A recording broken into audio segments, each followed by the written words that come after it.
யாருக்காவது காசு வேணும்னா யார்கிட்டையும் கேட்காதீங்க, இந்த மலை மேல இருக்கிற எங்க ஆளுக்கு கேளுங்க, அவரு தான் எல்லா காசும் வச்சிருக்காரு.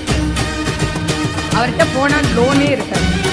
நமக்கு லோனே இருக்கக்கூடாது அப்படின்னா ஒன்றும் மாலோன் இல்லைன்னா மைலோன், 2 லோன் அவங்களே வச்சிருக்கிறாங்க. அதனால அங்கே போயிட்டீங்கன்னா வாழ்க்கையில், ஏன்னா இப்போ எல்லாருக்குமே லோன்ல தானே வண்டி ஓடிட்டு, அதனால அதெல்லாம் இல்லாமல் இருக்கணும்னா இவர் காலை போய் பிடிங்க. என்ன கேட்டாலும் எங்க அப்பன் முருகன் கொடுங்க. நீங்க என்ன வேணாலும் கேட்டு பாருங்க, நீங்கள் அவன் காதில் விழும்படியாக கேட்டு பாருங்கள், அவன் கண்டிப்பாக தருவான். நிறைய பேர் சொல்றாங்க, நாங்களும் கேட்டுட்டு தாங்க இருக்கிறோம், எங்களுக்கு அவன் கொடுக்க மாட்டேங்கிறான் அப்படின்னா, இறைவன் வெளியிலிருந்து நாம் கொடுக்கின்ற எந்த பொருளையும் தனக்கென ஏற்றுக்கொள்வதில்லை.